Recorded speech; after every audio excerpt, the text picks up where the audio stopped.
Assalamu alaikum, Wa alaikum assalam. my brother. How are you? Good, good. Alhamdulillah. All right. Good to be with you once again. Yes. Are there going to be others who's going to be joining? No, but with Just your us. permission, this will be posted on YouTube with your permission. Oh, that's fine. Yeah, so that's where they'll get their The people. the the the cooking session. Yeah. Can't have too many chefs in the kitchen. Okay. All right. So I just wanted it to be me and you so I could hear your ideas and bounce some of mine off of you. You do the same with me and they catch up. Tell us a little bit about yourself first so that our listening audience will know who we're talking to. Uh well, my name is Mahir L, and I live in Dallas, Texas. Originally from New York. Was part of the first wave experience under the late Honorable Elijah Muhammad, courtesy of my parents when I was younger, since age 6, and was a student at the when it was then called the University of Islam, um, Temple Number 7. Yeah. Also, at that time, Minister Louis Farrakhan was the national spokesperson. So that was his location. I still remember the name of his secretary. And one of his sons was in my class. So I know that whole crew. The late Yusuf Shah. Yeah, sure. Oh, absolutely. Captain Show. Brother Oh yeah. Lewis, who was Oh a yeah. disciplinarian. I think So Lewis passed in the past year. I think so. Yeah. Yes. Mm-hmm. And and so that's kind of the start for me. Quite a few things learned, gained, and then from that point on, in 1975, I believe it was, the late Honorable Elijah Muhammad had passed away. So there was a little quiet moment, so to Mm-hmm. speak, and people were like trying to figure out leadership, regarding leadership. What direction was the movement going to go in? So then, lo and behold, we got our late leader, Imam Warthi Muhammad. Then he was called Wallace Dean Muhammad.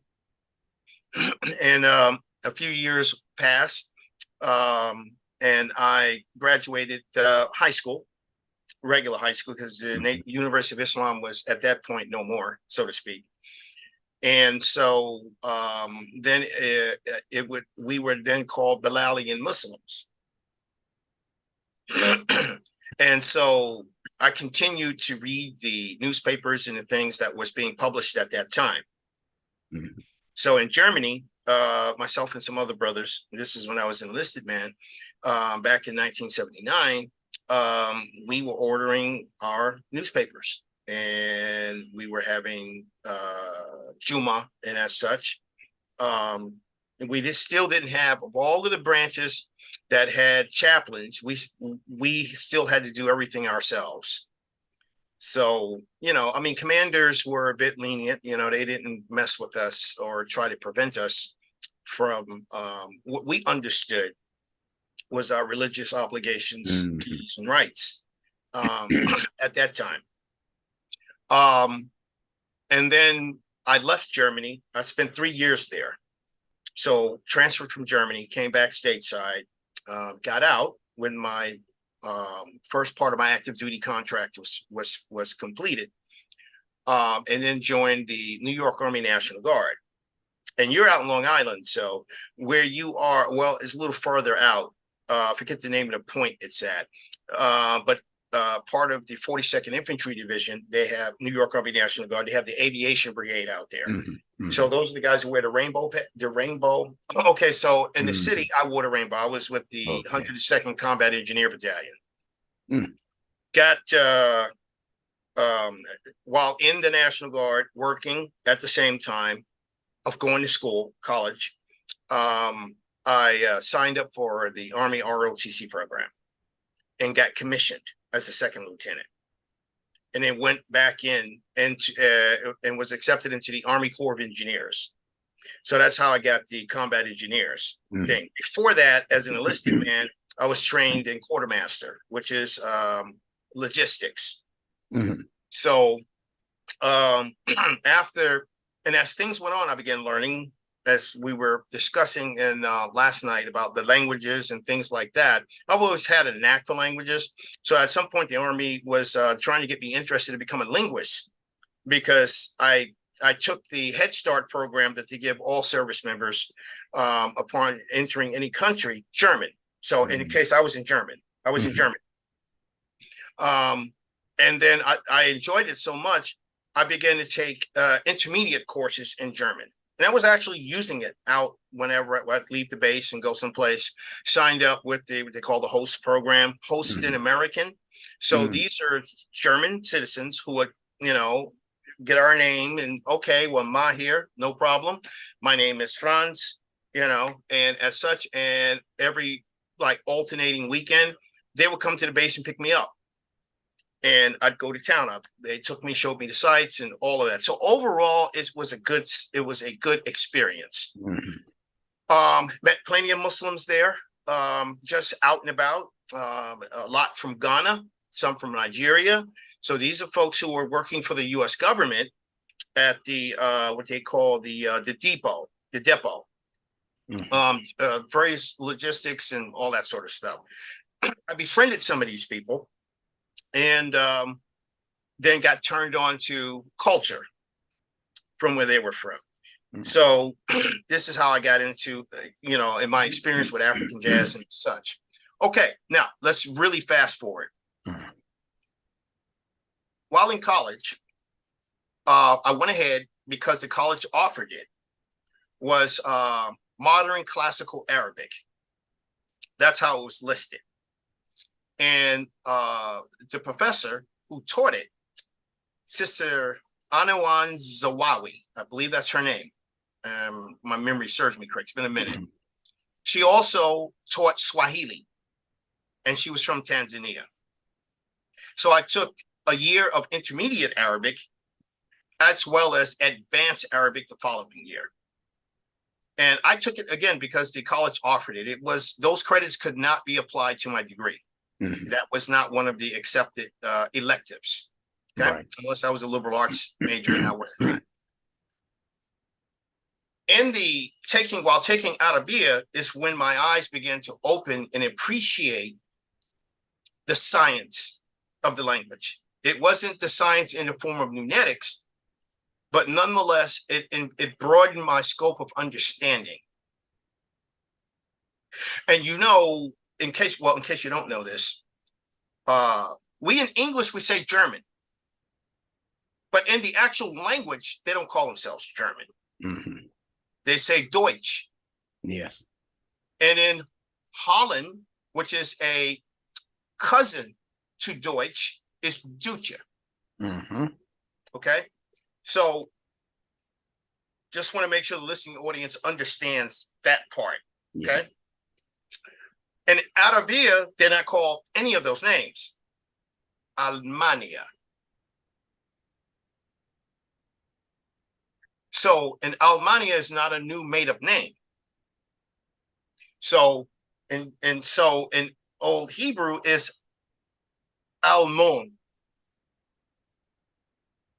So that is another way of how they refer to, but Arabic and Hebrews, they're related to each other. Sisters, sure. Okay. So when I say Almania, then you can almost picture in your mind what we're really talking about here. My studies with the help of the Arabia language was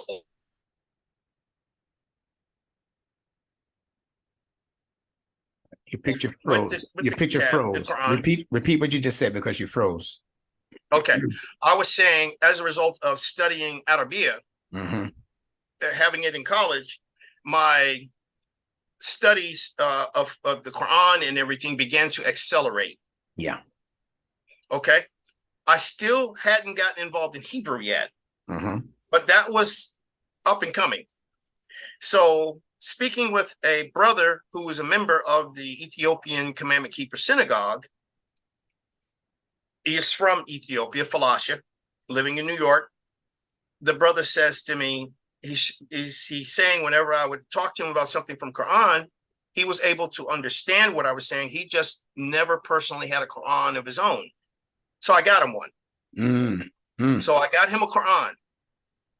And then he offered to me, once he saw that there was a lot of written about Pharaoh, Moses, children of Israel, that caught his attention immediately. And the respect for the law, Torah.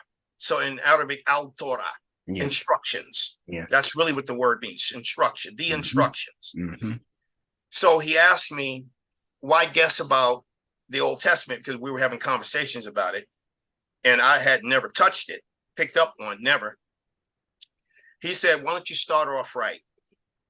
We'll teach you the original language that it was written in, and you can go from there. Great. So every Wednesday night after work, I'm over at the synagogue. And then that's when my eyes opened. And again, I was really amazed and shocked, because then it hit me. Wait a minute. You guys are speaking a different dialect. I mean, it's a different language. And he corrected me. No, we're not speaking a different language. He said, it's just a dialect. It's a different dialect. I mean, in terms of some pronunciations, the character set's different, but the verbs and everything else means the same definitions. That's right. So that was an eye opener for me. So I do have David Briggs' complete Hebrew lexicon of the Old Testament. So when you're looking up a Hebrew word, it gives you the Arabic word, the Assyric word, the Ethiopian word, and any other words that has the same roots. And they show you, they write it in the character set that it's written in the tongues that are spoken. And they show you the definitions are the same, and it shows you exactly where in the Old Testament these terms are being used, including the term Muslim. So Muslim is used as well. Instead of pronounced Sajda, S-A-J-D-A, it is S-A-G. That's right. So in Hebrew, the J and the G is one of the same. Yes. Right. Now I do have a caveat for something we were speaking about last night, because you become acquainted with names. You begin to leave alone the English names. Something you pointed out, and I believe I left you a brief voice message on it, and we can talk about this briefly. We're talking about the calendar. I'm not discussing the calendar per se. Right. But we started out talking about Iblis. So why is there a book that Moses is giving additional instructions and talking to, quote unquote, the children of Israel and the people of Yashurun? Okay. Why is that book labeled Jubilees? Drop the J. You now have Ublis, which, because of the pronunciation of that letter, instead of I, it's an U. That's right. Which is passive tense. Both languages, Hebrew and Arabic, do the same thing. So now it is passive as opposed to intensive form of the word. So now, and it's plural. So now it is pointing out and highlighting in passive form. It gives you the truth. And it tells you what the snares and pitfalls and traps are, the falsehoods, the fakeries. That would befall. And it's not only the calendar, there's several chapters in the book of Jubilees. And it deals with a multitude of topics. But last night, for last night's purpose, we were focusing on the calendar. Now, keeping it in line with what I was just mentioning, the current names of the Arabic months, if you look,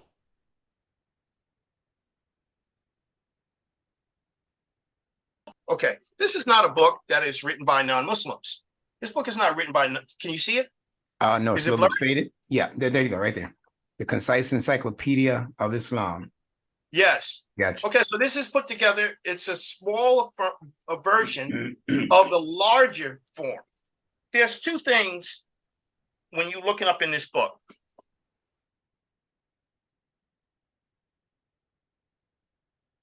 The Arabic months. They tell you in the encyclopedia that the naming conventions of the names of the months all came from solar naming Yes. conventions. Thank you. Repeat So that, there's an please. Arabic name that means first spring, That's right. spring equinox. Yes. And then there's another name for a month that indicates the second spring, Yes. fall equinox. Fall equinox. That's right. And then other months. So I began, and I had to ask this question. Yeah. And in each one of those names is in recognition of the seasonal conditions. Yes. During that part of the year. Correct. Right. So the names of the months, they're not the issue. By what authority? Right. And who authorized this is the part I love. the removal off of the original construct of counting time? That's one thing right there. Also, in this same encyclopedia handbook, I was looking up the definition of sunnah.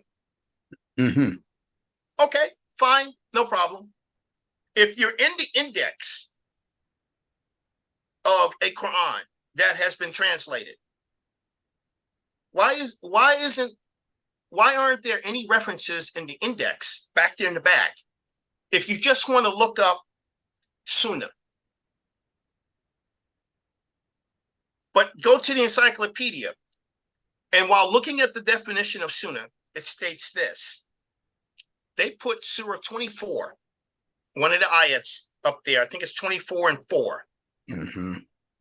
And it's speaking about salah. So the ayat in Arabic, as well as they translated it well in English, the three notable times of observance, it says Salatul Fajr, Salatul Zuhr, and Salatul Isha. Now, so when they refer to it, I grabbed the Quran and I went to that surah and that ayat and I said, yeah, okay, yeah, that's right. They're talking about it the way they need to talk about, but here's what it says. Although the Quran sets the number of prayers, they use the word prayers, to 3. Sunnah sets it to 5. And they also say in the same encyclopedia, in the matter in which Quran and Sunnah are in conflict. Listen carefully how they word this. Sunnah is made to prevail over Quran. That is in an Islamic encyclopedia. Man, oh man. I got 2 more things for you to let you know, because all of this is part of my growth. Okay, so I saw that and I was thinking to myself, again, military style question. Who authorized this and by what authority? Great questions. And in the Islamic encyclopedia, they never mention in that paragraph, when you look in the definition of Sunnah, they never refer to the Prophet. Mm-hmm. They never said he said it. They're talking as jurists. So Quran is in contradiction with Sunnah. We're going to rule in favor of Sunnah. And Sunnah means it references a system. Yes. And in Quran, Allah mentions at least 3 times Sunnah Ta'ala. That's right. No prophet has a Sunnah, but a prophet has a Millat. That's right. Which is a creed and a practice. So what is it said? Practice what Ibrahim alayhi salam practiced. It says Millat Ibrahim. Now, here's the trick they did. I saw this in a hadith. This is trying to keep in how they play with us language. In a hadith, I was given a football one day. And I noticed the English said the conversation about how the Ummah would be divided into 73 sects. So I'm reading this in English. And one of the companions is allegedly to ask, "Oh, Prophet, if there's going to be 73, 72 is going to the hellfire, which one is not?"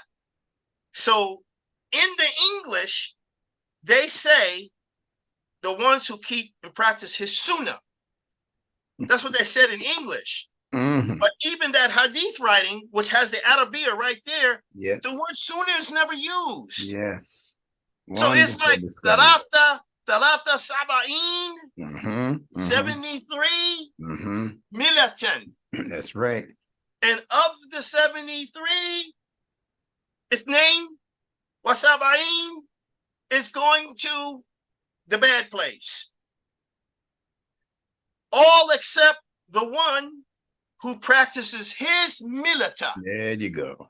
That's the way it's written in Arabic, and that's Yes. even hadith.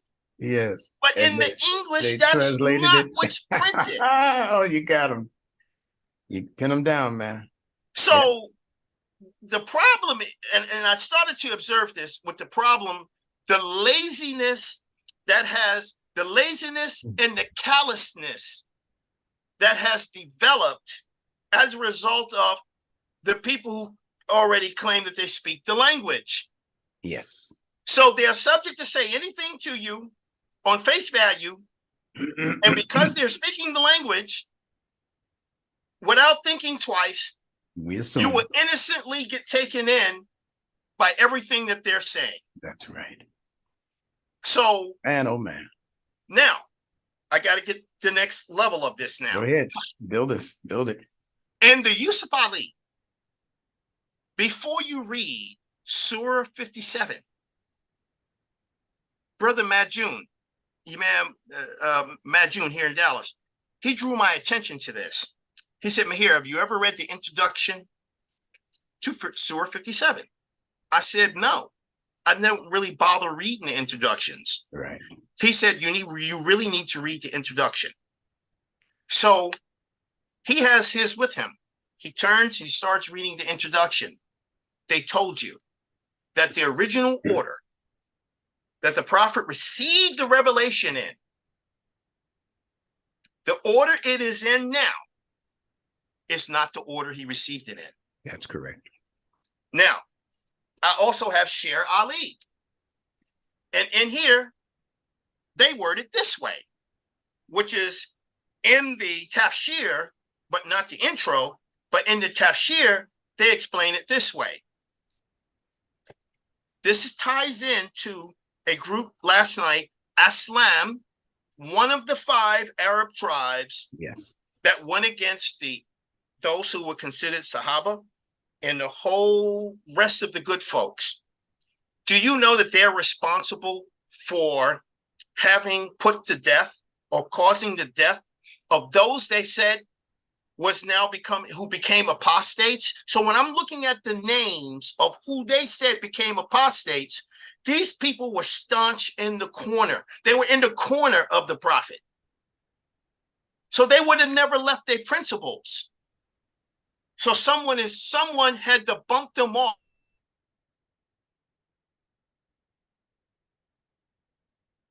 The order and arrangement of their Qur'ans were in the original received order. So today they say Al-Baqarah is surah number 2. No, that's the group who came afterwards and rearranged everything.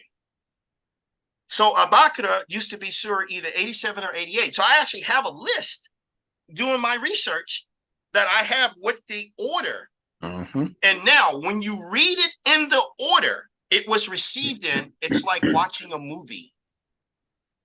There is no mention about the hard laws and this and the requirements and things like that yet.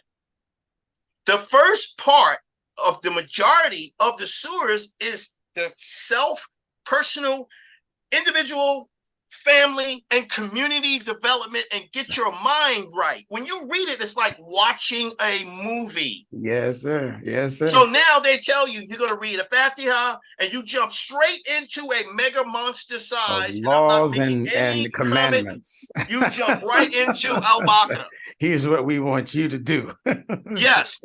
And it's so hard and you're so worn out mentally. How many years did it take for the book to be revealed? 22 point something years, correct? That's right. That's but long. They right in front, they give you a surah with 286 verses. Ayats, exactly. Yeah. And some of them ayats, some of them verses are large. Yeah. So in the Sher Ali explanation for why the Quran is not in its original order, they say the order had to be changed. That's the language they're using in the footnotes. The order had to be changed to be ready for the new Islamic nation. Okay. Something, you see what they said? Absolutely. So they said the order it is in now is no accident. This is in the footnotes. They're saying this. It is no accident. And it said, not only did it say it is no accident, it says, it's a lot. It's a big read. Yes, sir. Yeah. On what they said to try to justify and explain it. Got it. Now, I want to go here. This is a small book called Quran Made Easy. And they have information up front. It is worth reading so you can hear where things are coming from. And they actually have good information because I've had the time to research. Okay, so they talk about the arrangement steps. They talk about the vowels, all of that sort of stuff, but we're not going to read that. I want to get to this part here. And I believe I used my coloring pencil on it.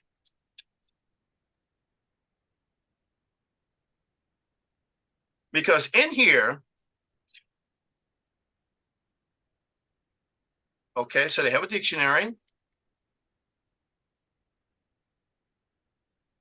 Okay, forgive me. I need to find, I hope it's in here. Knowing me, I may have the necessity for revelations, the names and chapters of surahs. Okay, so they say kinds of wahi. Okay, all right. So they go into the different, and then they go into how revelation was sent to the prophet. And it tells you which, this is what we're familiar with. Direct dialogue between Allah and his Rasul, through dreams, through Jibril. And then it goes on, then it talks about times of revelation. The stages the Quran passed through in its descent. Now, this is a tiny book. Yeah. Quran, right? It's very small. And then they say the first stage. The Quran descended from and they tell you, Mahfu. Yeah. The imperishable tablet. Watch, the preserved tablet. Yes. It says came into being, and they say in the seventh heaven, and how when only Allah knows the Quran descended in full and not as isolated surahs and ayats. Picture for a moment. When I was reading this and studying this and other sources, okay, you sign up for Introduction to Calculus. You're told to go buy the textbook. You don't have the syllabus yet. The professor will take care of that. And through guided measure, when that professor is through, that textbook that you just spent that money for to learn Calculus 1 is what he's going to step through. And you should be able, when he's done, to do all the homework assignments, passed all the midterms, the pop quizzes, and everything else. Got it. You understand, right? Absolutely. So I here it see is. unfolding. Why wouldn't Jibril be the teacher? Why wouldn't he be? And then it says the second stage, the Quran descended. Look at this, the Baitul Izzah, which is Baitul, remember we said house, or the house of power. Okay. Okay. And it talks about where it's located. And then the third stage, the Quran was revealed to Rasulullah through the medium of Jibril. So now I need to get to the other part, because it talks about the physical states, talked about what he went through. So I didn't find any issues with this. Okay. When you're receiving it, how you can sometimes go into, you're going to go into a trance. So that indicates you're being drawn close to, or Allah is drawing close to you. Yes. And incidentally, in Quran, Allah never gave up or nor surrendered his ability to talk to any of us in dreams. Absolutely. That's an ayat in the Quran that tells you he still does this. Not he can do it. No, he still does this.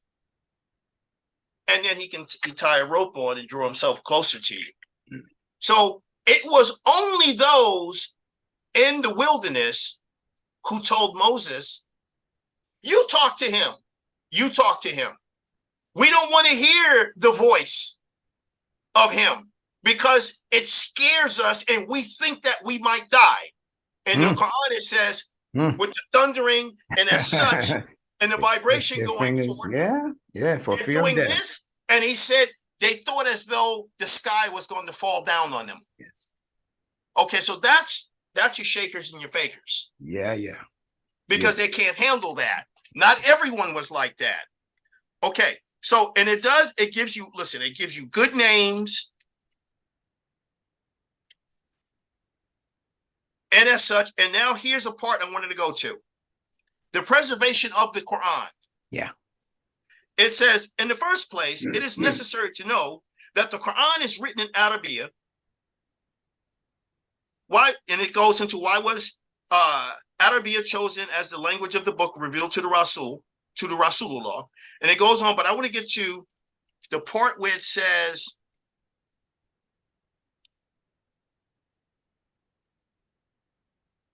the order. Very important information. Yeah, because it talks about even during the Prophet his the year in which he was to pass. It says Jibril visited him every year during the sacred month. And the Prophet was required to recite the entirety. He also, the Prophet required those closest to him to also be able to do the same. Out of which he said he picked 4 people. If you wish to learn Quran, seek it from, and it mentions the names of them. So this here tells you their names. I like this because it keeps the information upfront, close, and precise. Yes. Okay. And let me just bear with me just a second here. Okay, they were known for the, okay, here we go. This is what I'm looking for. This is the steak and potatoes. It says the order and arrangement of the verses was well known to the Muslims and strictly observed by them. It says the angel Jibril went through all the revelations with Muhammad each year in Ramadan and went through the recorded Quran twice in the year in which Rasulullah passed away. There are numerous reports about the existence of the written Quran in the form of a book or piece of writing, kitab, during the lifetime of Rasul. Now you hear this? Dude. Now they gave us a name. Uthman. Okay. That may be an uncorroborated, non-existent person. And I'll tell you why. Come on. This is one of the books of Flavius Josephus. Let me see. Got it. Familiar with it. Okay. Uthman belonged to a clan called what? Umayyah. Do you know what the ethnicity of the Umayyads are? Because it's an Arabic word for another word of a group that pre-existed. What was Uthman known for in the quote unquote Arabic narrative? I can't call it Islamic. He was wealthy. He was a trader. Commerce was his thing, right? That's right. So in other words, somebody important, someone notable. That name Umayyah is the Umanidius. They're Greeks. So someone, remember, after the Prophet ﷺ passed away, a group of them, before you had the real takeoff of the Umayyads and the Abbasids, they spent 200 years in the court of the Byzantine, transliterating everything from Greek, Latin, into the Arabic. That's right. And this is how and so they took names of people that was not Arabic names, and they made their names Arabic. Now, let me share a little secret about Greek in case you don't know it as a language. Mm-hmm. Alexander, the Greek, his character set, thanks in part to the Phoenicians, his character set was the same as the Aramaic Paleo character set, letter for letter. Mm. So when it says in the story about a prophecy about him being able to go into Jerusalem, and the Israelite priest opened up the book of Daniel and showed him a prophecy that related to him. Alexander the Greek didn't need a language interpreter because the languages were the same. Yes. So he read for his own self what was written in that book, in especially the prophecy as related to him. And after him, his kingdom would be split up into 4, and what would become of those. So it's not a far stretch to go from then. What they speak today, as a young woman explained to me, her entire Bible is in what they call Greek. She says, Mahir, is not really Greek. She said, it's called Kiani. And there are multiple dialects. I said, so it's not Macedonian? No, it's Kiani. And then a little bit further research led me to pay attention to the character sets closely, because the character sets they use today that they call the Greek alphabet is ancient Egyptian mathematical symbols called demotic. Mm-hmm. Yes, I've heard of that. Yeah. Okay, Yeah. so delta X over delta Y and all that. So Mm-hmm. anyone that's into any hard science, chemistry, mathematics major, engineering, and as such, you will be introduced when you're taking math, when you're taking algebra and trigonometry, pre-calculus, you're going to be introduced to the Greek alphabet, to what they call the Greek alphabet. Those are ancient Egyptian mathematical symbols used for mathematics. And now they took it, Ptolemy took it, and now he uses it. He used it. Mm-hmm. Mm. Okay. So, so far, how are we doing? You have any questions or anything you want to share? I'm following you, and I'm letting you unpack it in a way that people can, when they hear it again, they can stop it and go check those references. Right now. So whatever you're doing, just take your time doing it. I know we're going to have a part 2 of this. So absolutely. Just unpack readers it. of the Quran among the companions. This is information, relevant information that people should be aware of. Absolutely. Now, I'm finished with the point about how they interjected Uthman, and they said Uthman is the one who's responsible for the collecting and gathering of the Quran. And yet in this intro up front, in this little Quran, they tell you that when the new compiled Quran was now ready, they went out to the 7 known locations of those who still had in their possession the original order of the Kitab, they made war against them. And I used to ask brothers in the football, Right. under what conditions All right. can the Quran be tossed in the flames and burned? And the brother sat there on the floor thinking about the question like, wow, damn, that's a good question. Because this is not discussed. But it happened. That's right. And I said, never. You never toss. That's right. Now, there is a ritual and rite to be formed when the book is so worn, and you just talk to whoever your imam may be, and he can tell you exactly what to do. How to dispose. And what words to say. Yes. Because the book is now unreadable. You've worn it out, which is a good thing. But they went and they tossed the books. They shut down schools of the people that the Prophet ﷺ, when he was alive, he mentioned by name those to go and learn Quran from. He had tested them himself. So they said, well, Uthman says that the dialects, they're not the same, and they needed to be unified into one, and then resend that one out. Yes. Replicate. Hold on a minute. That's right. There were people who visit the Prophet ﷺ whose dialect of their Shemitic language, remember dialect, the language is not different.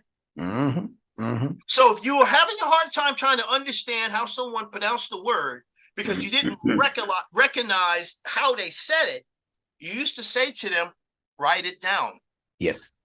And then when they wrote it down, your knowledge of the language, you're supposed to identify the roots of what they wrote down and say, oh, yeah, I know what he's saying. He just said it different than how I said it. Right. Okay. So I pronounce sa and he's saying so. Right. I need to see what he means. Oh, he still means sa, but he has a heavy vowel on it from where he came from. That's right. From his So tongue. the prophet, according to what is said, the recorders were not all of one dialect. And he had over 100, according to what's written here, who was, when he received, they were writing it down. I didn't realize there was that many people because they never talk about them. Never. Were they all of the same dialect? No, they were not. And you knew that from the interactions when you look at all the prophets' companions. That's a whole separate book. Yes. And you start reading that level of history, you start to discover like, oh my God, wait a minute, hold on. So this guy spoke a dialect. This guy was Syriac. Yeah, so it's still Shemitic. They have a slight way of how they vernaculate, how they may say that phrase, but it doesn't change. And that's the beauty of even Arabic. Look, I can say, I see you with my eyes. The verb is ra'a. Ra'a. I see you. And notice it says ra'a, right? Ra'a. That's the verb. He saw. Then I have possessive. OT and otka. So if I say it, ra'a oti otka, that's the long drawn out form, and it still means I see you. Me see you. But I can shorten it. I can say ra'itika. So if you didn't quite understand ra'itika, I would say write it down. And you write it down and go, oh, he contracted it. That's right. And we have this phenomenon in Quran. You have it stated out long, and then it's like, wait a minute. Is this the, yeah, it is. It's, but it's shortened. Oh, you caught that. Yes. Yeah. So Allah he kept us on our toes. That's right. He's like, yeah, watch this. Okay. You got jokes. I got jokes too. Watch. Now watch this. So they said their excuse was, and the way that they said it was, all variant dialects were to be done away with, and we were going to write it in the manner of the Qurayshi dialect. Yes, yes. Everyone pretty much knows that part in history. And I'm not going to go into the full backdrop of it, but the point is we need to understand that. And people whose Qur'ans was ripped away from them protested. I'm talking hands-on, rated E for everybody. Mm-hmm. Okay? So they were fighting. Those Yes. people were declared apostates. Yes, indeed. And under that rule, which is not the prophet's rule, right, they were put to death. yes. So these folks, on their return from the Byzantine court, the outrageous draconian law, you sneeze wrong, you might lose your nose, if not your life. They came back with extreme measures. And of course, it's noted for Emperor Draconius. Yes. So that's why they call it that. And when you look up that man's Yeah. history in Greek history, he was terrified with what he did. Anybody was afraid to stand before this man. So now, here we go. In so-called Islamic history, we have names and they leak it out to you like this. Yes, and the prophet changed the name of a guy who was a Roman. He was no longer called this name. He's now called that name. Name of a young guy, he's such and such. His name is no longer that name. His name is this name. No, that's them doing that. Yes. They did that. They were doing that. Teach, brother. So now you have Uthman, who is an Umayyad, and you find out they're not Arabs. They're Greeks. Governor of Syria in the Greek days. And ran the commerce, and a governor is seen like a king. He's not quite an emperor, but he is someone important. Yes. So I just want to lay that on your mind, because when I saw that name and I said Umayyad, and wait a minute. Ummidius? And then I was reading what it was they were known for. The same phenomenon has happened in the New Testament. This is because you need to see how they did this. So they were talking to the same people, drinking the same wine. Okay? So you'll have Lysias in the New Testament, Nicanor, Timothy. There's a list of names, a lot of names in the New Testament. Those guys were scripted for it. That's the term I use. When you go back to the book they took out of the Bible, and you go to the book of Maccabees, and you see these same names, those are bad guys. So in the New Testament, Judas is a bad guy. In the Old Testament, he's the guy who stood up with the 400 to fight against the Greeks.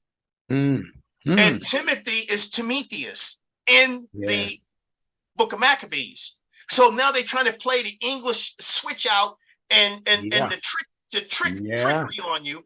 And now comes the folks who say that they're Muslims, the new Islam. New Islam. Come on. They've already been in there eating large plates of cross-eyed lamb. Aslam. And drinking the unlabeled Kool-Aid. I hear you. They already did that in the Byzantine court. So now they march forward, and they were about war, which is why they did what they did. And now you know from snapshots of the brothers on the African continent, when they were being invaded by these folks who also claimed that they were Muslim, the one question that was asked, if I am a Muslim like you, why do you come to enslave me? Yeah. And the reply, this is well noted, the reply was, because you practice not Islam according to the way of the Arab. Yes. Yeah. So now these wars are starting to become crystal clear about the overthrow. No different than the Vatican going against our brothers and sisters in Abyssinia, the Ethiopians. Yes. No difference than that. Same scheme. So I did want to get to this piece right here because it's important. It says,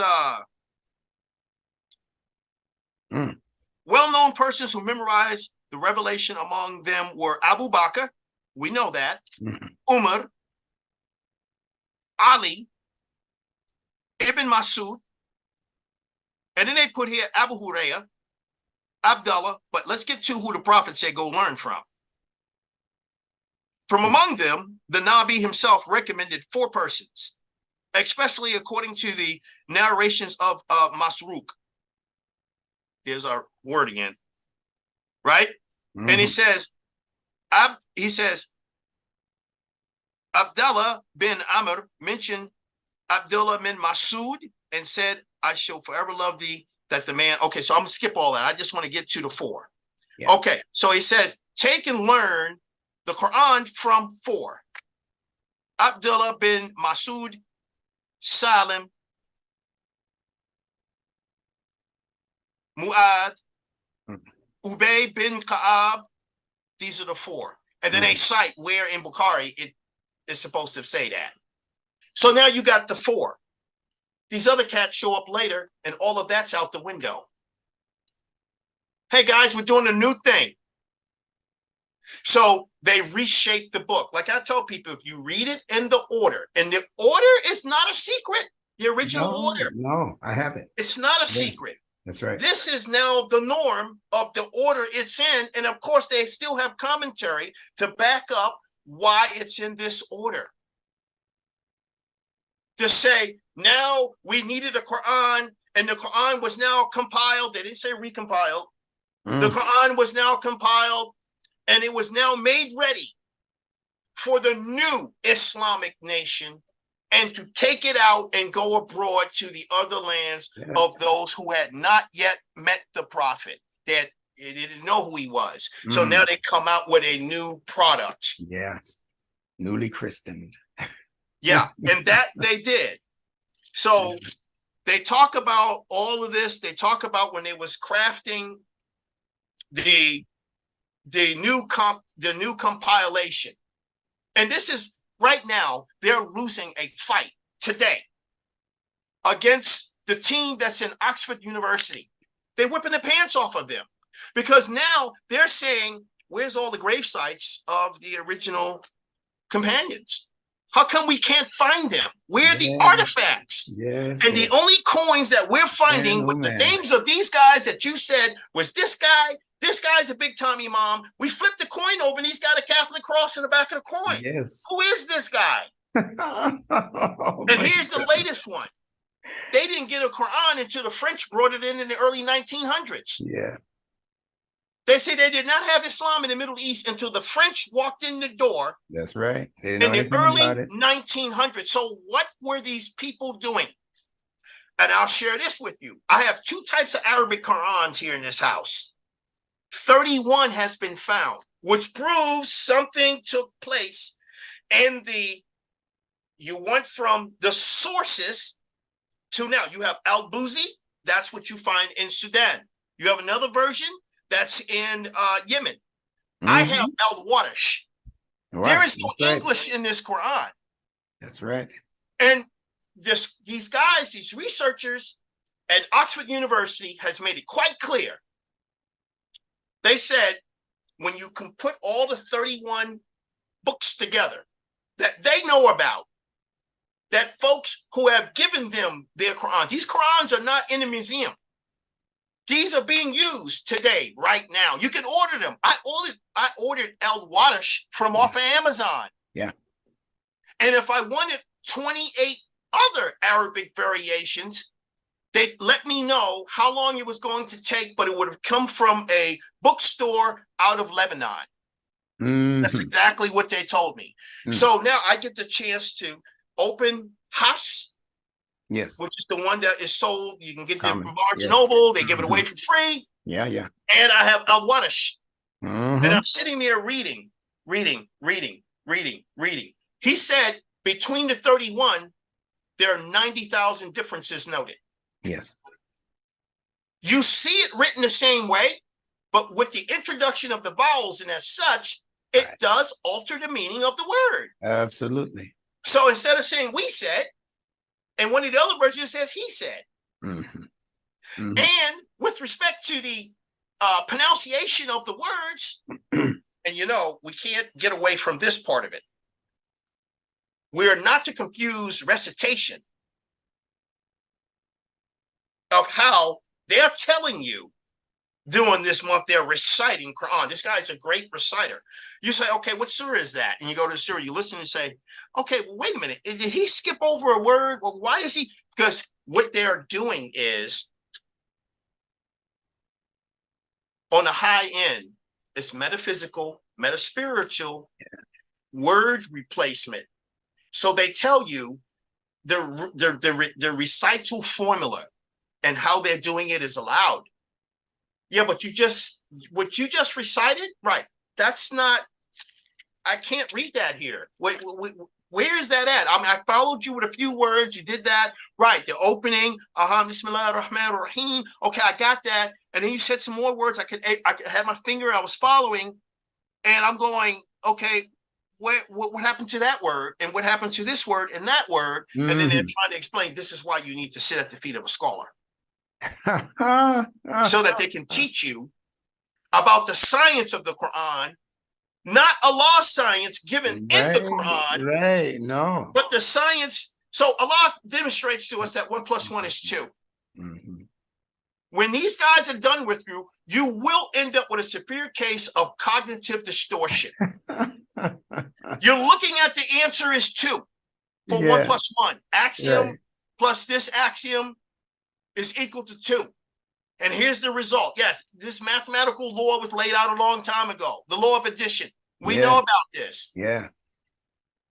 When they're done with you, they've gotten you to reverse engineer the answer that you see clearly is 2 to say it's something else. That's right.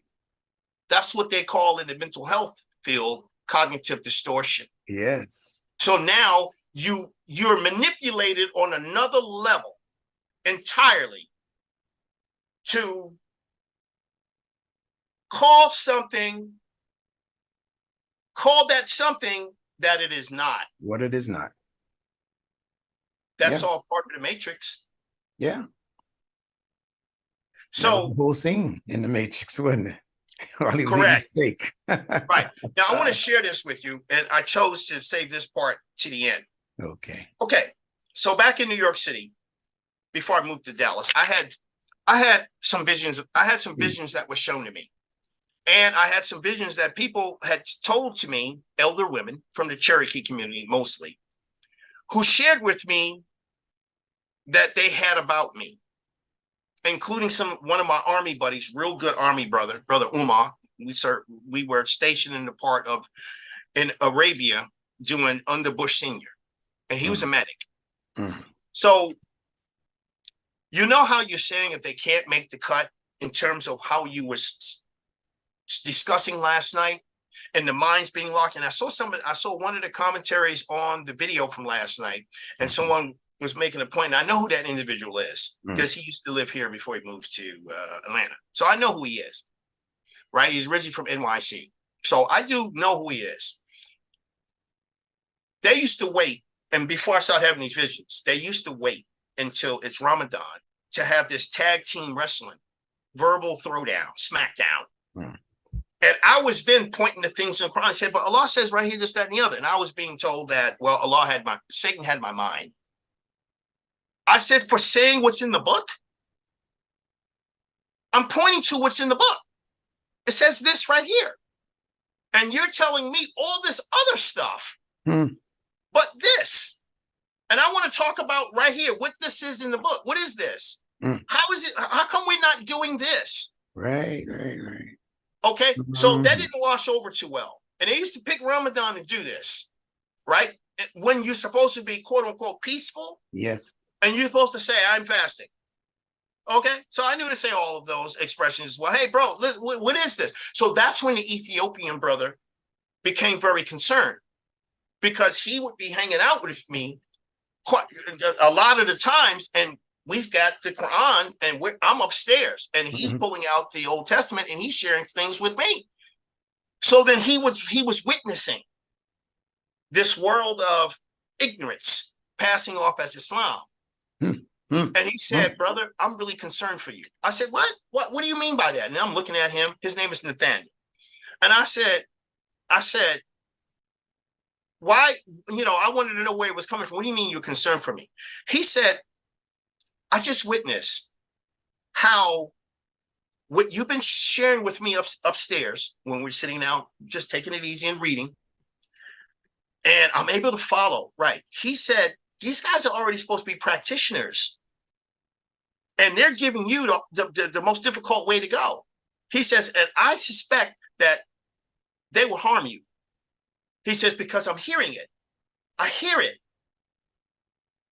They don't want nothing to do with who is the author of the Quran. They don't want nothing to do with that. So the way he said it, then I had the vision. So after one night of Isha, I laid sprawled eagle on my carpet, new, clean, brand new carpet. And I fell into, I don't know, like it was like another dimension. There were 3 groups of people dressed in white. Okay. So the first group of people dressed in white were those who received the Old Testament. There was this huge thing in the form of an egg that had sterling silver handles. It was huge, but it was in the shape of an egg and it looked like one. And it had a window on the front. It had some gears inside that turn. In other words, you speak into this thing and this thing records what you say. So the first, all 3 of us, it's all of us, we dressed in white. So they spoke first. They said, tell them they lied on him. Tell him that they lied on his prophets. Tell him that they lied on his book. That's what the first group said. Then it came to those who received the Injil, and as such, so they're standing right next to me. So this thing moved sideways and it stopped. And that's when I could see the handles look like sterling silver, right? And they said the same thing the other group said. Tell them that they lied. They lied on him. They lied on his prophets, and they lied on his books. So now they're saying books. It got to me. It stopped right in front of me. I turned around and there was nobody else with me. I was just standing there. And then I said the same thing they said. Based on what was going on, these brothers arguing and want to bicker, and they don't want to get down to rolling up their sleeves and saying, can we just do what he said? Can we just sit down and try to learn what this is about? So I said the same thing. I said, tell them that they lied. Tell them that they lied on the prophets. Tell them that they lied on his book. And when I took my hands off of this thing, it flew straight up. But I could see the big white gears inside turning. It was recording what I was saying. And it floated away. So there's some symbology in that, for sure. The other brothers, and this is still in keeping with the vision, now it was time for us to go. We were no longer to be with all those that, for nefarious reasons and evil things, and then I remembered something you said in one of your conversations with me. This begins in this year, the elimination of a great many souls. See, I've been seeing that. I've been seeing it. And whenever I was present, walking somewhere, this is in a dream or vision, I'd walk somewhere and I'd see the missiles coming in. So when I was in New York, I saw the same thing in my dreams. And down here, I saw the same thing in my dreams. I saw the missiles coming in. So I would pause and I'd stop and I'd say, I thank you for everything you've ever done for me. That's how I would start. And by the time I could finish what I was saying, something said, look up. And I looked up and the sky was clear. I said, I thank you for everything you've ever done for me. So other folks began to see us in their visions, me and other people that they didn't know. I'm thinking about what your expression was when it comes to help of Allah, and how you was talking about how we come together and how we do what we do. Because we're not strangers to each other. You know that. Oh, absolutely not. And so they said that their visions was, including the brother from Ethiopia, separate visions, not everybody having the same vision at the same time. And they said, listen, I had a dream about you last night. I said, what? What is this? What did you dream about last night? So I don't know what he's going to say. He said, we were out on a street corner and we had all the books. I said, okay. He said, people was coming up to challenge us. And whatever book they claimed they was reading was the book we was picking up and we was reading it back to them. and we was telling them what it meant, they would get angry. They got angry. They didn't bum rush us, but they got angry. He said some evil power that was way at the back started throwing them out the way like a bowling ball knocking down pins. He says it was getting closer and closer to us. He said the brother who had the dream, I didn't have this dream. He's telling me about the dream, and I still remember what he said. He said, he says he was in the dream. He says to me, Mahir, look, you see what's coming? And I said, yeah. He said, none of us was afraid. He said, all of a sudden, angels that was like really tall guys with afros and all of this stuff descended to where this, whatever this thing was. He says, and then all of us took off our regular belts on our pants, and that's when they became ivory swords. So I just leave you with that for something to unpack. Right. But every time I would see someone, they will always tell me things like that. And no, it's not about me. It's us. It's us. We, us. And it was, and so I was told before I moved to Texas by an elder Cherokee sister. She says this to me. At one time, I really wanted to go and move to the reservation, the Mohawk Reservation, which is up on the Canada-US border. And I knew a couple of brothers up there already from the powwows and the Warrior Society and such. I didn't tell anybody this. So she said, hey, listen, I got a word for you. I said, okay. So she's talking to me. She says, listen, you're not going north. I said, what? So now I'm looking at it because I've not talked to anyone about this. But that was my intention and desire. I wanted to go north, get out of the city and all that stuff. She said, you're heading south. And you're going to be with some people who's going to, and this is her exact words, you're going to be with some people who's going to teach something that has not been taught in a very long time. That's how she said it to me. Wow. Now, in the Wake state, did I realize how special Texas actually was? I was learning how special Texas was.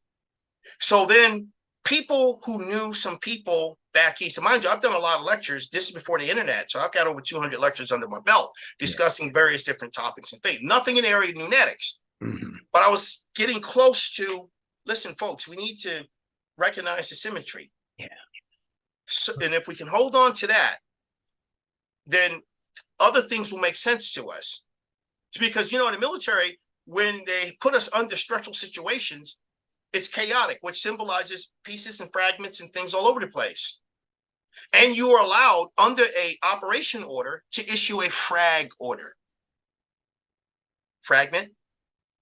And when you take care and when you have resolved whatever the issue is, it's been neutralized, then you are to resume the normal operation order and continue as ordered to your main objective. But be expecting things to pop up out of the bushes to try to slow you down. So this is what I would try to say to people. So being here in Texas has been the most spiritually awakening for me in the sense that I'm in line at a McDonald's. Years ago, I worked for Fidelity Investment, so it was lunchtime. I go to McDonald's. There's a woman there's a brother, a man and a woman standing in front of me. She's talking. This is when we started having these goofy cell phones, the Sprint PCS phones, the big guys with the antennas that broke all the time. Right. So they're talking to somebody. She's talking to a lady. I happen to know a lady with that name back east. She says, well, yeah, well, you know, what's this guy's name? Yeah, what? Say his name. So I'm just standing there in line and I'm just waiting for my turn to order. They haven't ordered yet. And so this lady is trying to say my name. I'm behind her. And she said, yeah, spell it. M-A-H-I-R. How do you say that? So I looked at her and said, excuse me, ma'am. I said, it's pronounced Mahir. So I didn't have a name tag or anything hanging on me. She looks at me and I said, are you speaking to Carol? Is she the administrator at Hunter College and such, this, that, and the other? And she said, yeah, I'm talking to him. She said she was just talking about you to us on a Sprint PCS phone, waiting in line at McDonald's to order some food. So she hands the phone to me. Oh, wow. And I'm talking to Carol. That's her name. And Carol is like, I said, what is the odds of that happening? And quite a few other similar anomalies like that has occurred here. Yeah. So these are all, a sign is something you can see. These are all signs that the Creator indeed has allowed us to see. There's another word that I didn't mention last night when we was talking about the greeting. So you remember Tohiju, Cherokee greeting, right? Before we say that, we say OCO. OCO. O can be substituted by YA or YAH, just like they do in Nigeria. Obama. Substitute the O, because what it looks like they did was they gave you an English translation for the exclamant Yah, which you would say if you're saying any of the attributes. Yes. Yah Razak. Yes. So now you say, oh, Razak.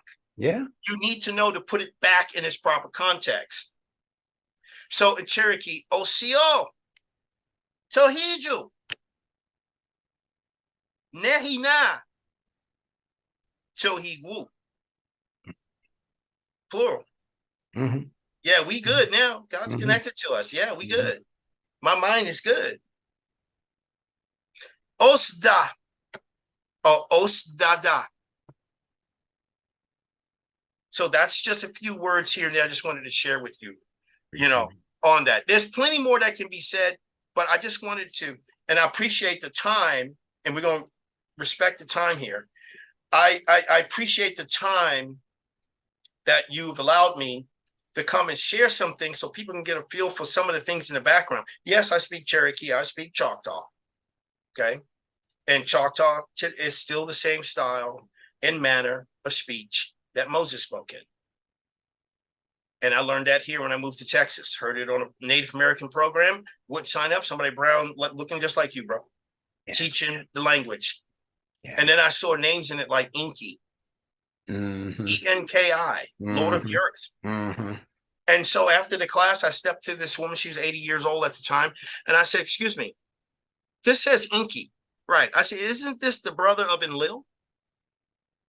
And she looked at me for a second. She knew that. She said in all the years she's been teaching the language, I was the first student. Yeah. Who ever caught that. I said, from the tablets of Gilgamesh. That's right. I said, who are you people then? And how long have you been here? She said, we've been here for a very long time. Yeah. I said, oh my goodness. She says, this is the land of Inky, what we call America. This is the land of Inky. This is Inky land. Now, guess how they give it to you in the Old Testament in Hebrew? Come on. You don't even know how they do it. The Meserites, the same thing what the new Islamists were doing, changing and getting you off point with the vowel point. So they instituted the Nukud. Okay. 800, 900 AD. They did that to standardize the Hebrew. Yeah. Which is hard to do because each prophet had their own style. Yes. This is why I gave you Daniel's example last night. They didn't exactly vernaculate the same. All 12 tribes at the same time in one another's existence didn't talk the same way. That's right. They didn't. You had one group that said Chipotle and another group said Sipole. That's right. Okay. And it took them some time to figure out how to crack that code and realize, wait a minute, the guys we're after is the tribe of Benjamin. And Benjamin is a very good name. Oh, what is the symbol? What is the symbol for the tribe of Benjamin, though, my brother? I can tell you. Come on. It's the wolf. And the wolf is a North American animal, and an Arctic Circle animal, a woodland creature. It's not desert. You should know that. Yes. Okay. And so, and the wolf, as being a nocturnal creature, it is a leader. And it's also seen as a guide for a person walking the spiritual path. The wolf. And the wolf will get you there. And the wolf will defend and protect you as well, too. Yes. And it's family oriented. And when they get into a fight, anyone who's observing will eventually pick out who the leader is, because the leader takes to the highest point and it directs the battle. That's what a wolf pack does. One more.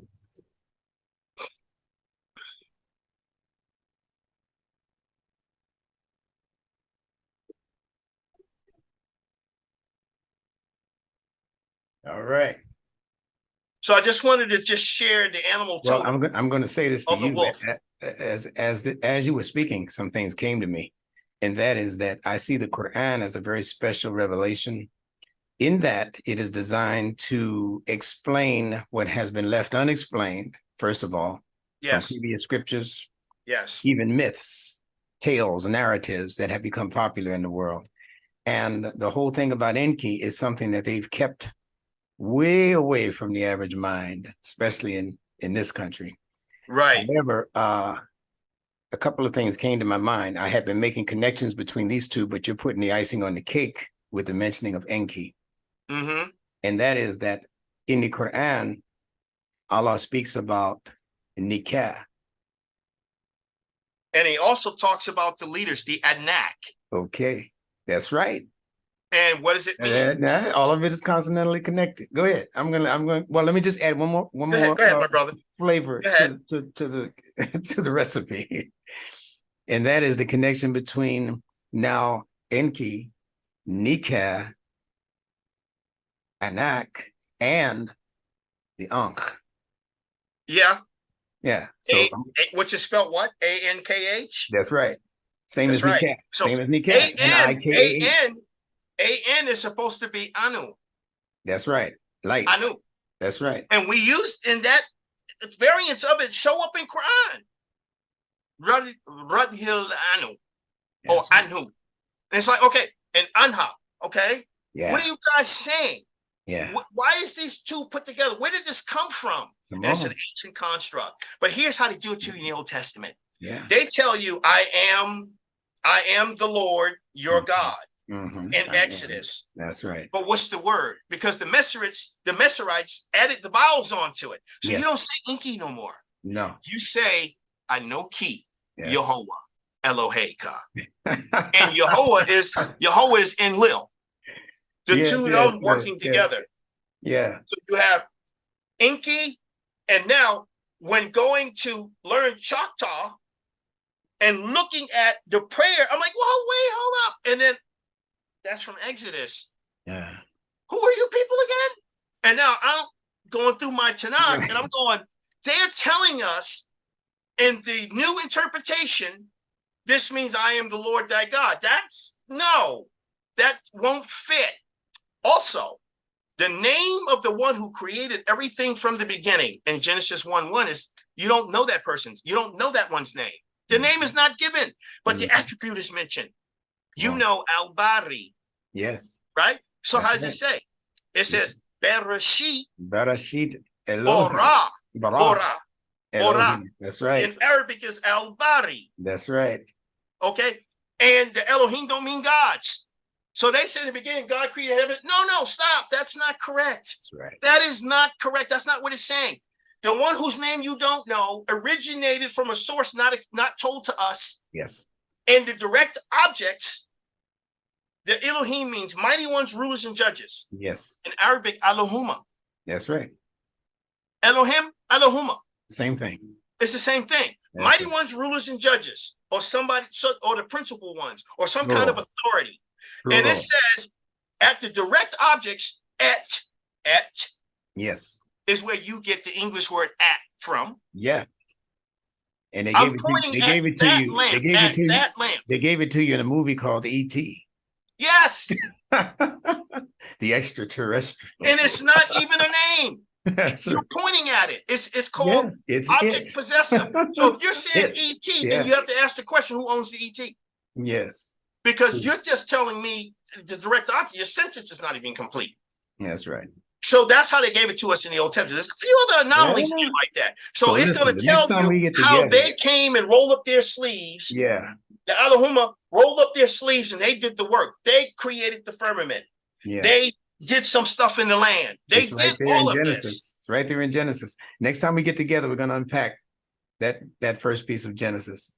because I've unpacked several verses, and listen, also when you get to the second verse, you're gonna be surprised. People was already living here who was not doing the right thing. That's not how they translated it in English, though. Yeah, yeah. Well, and here's the rule. Here's the rule. Can I please say this? Here's the rule. In Arabic or any Shemitic related language, Hebrew, when you are dealing with a verb by itself, 99.9% of the times it's always related to a person. That's a verb. Everything else can be a direct object or object possessive. So the noun book is an object of the verb he wrote. Right. So he wrote is self-explanatory. That's a person. I don't care what kind of person you're talking about. That's a person. Right. And now this product right here, that's my book. What? Kitabti? T? The way it's added on at the end of it, the ending, that's object, pronoun, possessive. That's great. That's right. It doesn't apply to a person like that. I just wanted to share that. So that's another stepping stone. And when you're reading, wait a minute, what is the subject here? Okay, let me see. How's these Arabic verbs? What's the ending on these things? Wait, hold up. That's object possessive. So Allah's not really talking about a people. He's talking about something that they have taken in or taken on. Yes, yes. Beautiful. And he wants them to either hold on to it or to get rid of it. That's right. All right, my brother, listen, it's been a pleasure. And if I hopped around, I apologize. No, but it's just so much to be said. Listen, I understand when people are inspired, the best thing I can do is just move out of their way and let them unpack, because so much has been missing in this world in terms of understanding, proper guidance, and the human being, the true human being within people is suffering. Right. As mentioned, Imam Muhammad spoke about the great elimination of the human soul, and he said it would be soon. He said that in 2007, 2005, 2002 was the first time I heard him mention it. So a curious mind would ask themselves the question, well, let me be on guard for this by first figuring out what in the world is this soul that he's talking about, because they translate that different ways in the Quran. Some say nafs, some say ruh, some was, so we want to unpack that next time we get together. Do you understand the word nafs? I do. Nafs in Hebrew and other related language is three components to nafs. Yeah, nafesh. Yeah. The flesh. Yeah. Basha. It's the flesh. Ruh. Okay. And the mind. Yeah. That's right. Or the heart. Yeah. All of that is supposed to be nafs. That's right. And that's why they tend to translate it as personality. They tend to translate it as intellect, right? Personality, intellect. There you go. I call it the breathing intellect. Yes. And the reason I say that is that when you find the nun fa connected in words in the Quran, it always has to do with breathing. Right. And the person who's missing the ruh, because he has only two of the three components, that's nas. There you go. Which means what? Insane. That's right. It's used in the Arabic speaking health community. They said it means mankind. People, no, it does not. And it says foolish, wicked, and it's in Hebrews in Old Testament too. A foolish people who are not even a nation. Okay? It said they don't do what is right. They're wicked, and yes, they are defective, and they are insane. Go over there. Said people want to argue with the religion. No. You got mental health over there. I talk to a sister on a regular basis in Algeria. And NAS does, they use that in mental health. Her degree's in sociology. But she's like, these people know that's why they gave us the word nasty. Yeah, and I told somebody that in one of the other talk shows. I said the word nasty comes from it, and the word nice comes from it too. And because one of the definitions of nice is foolish. That's right. In the American Standard Dictionaries. Yes. People need to do their homework. Yes, all right, sir. My brother, it's been beautiful. Thank you. Pick it up. All right. Much appreciated. Thank you. Well, and we'll meet again soon, inshallah. I'm sure our listeners are going to really enjoy this. And I'm going to ask the YouTube listeners that if you have any questions for our brother here, that you submit them to the comment section, and he'll be more than happy to discuss those things with you. Oh, absolutely. If the comments are not hasty and foolish. Yeah. And I have to give them a warning. Yeah. Original Islam was here well over 1,000 years. So there is stuff still rooted in the indigenous culture that had to be taught to me, which is why I subscribe to Red Hand. Okay. We're the original order, which means the original order of the teachers, which is why many of us had Islamic names here and we're signing treaties all over this land. We're going So be careful. I am not approved, FDA stamped approved by a scholar from overseas. No, I have nobody I talk to is to defend. I don't have time. I don't have time for that. The only All time right, only time I have is for people who have been inspired and who want to share what their findings are with other people because they know it's going to be of assistance. So that's where we are. That's the frequency we're both on. And as long as you're on the same frequency, we can meet at the same point of the dial. See, let's do it. Let's do it. My brother. Salam alaikum. We only get one life, my brother. Indeed. Let's do it. All right. Salam alaikum. Wa alaikum assalam. Okay. Be well.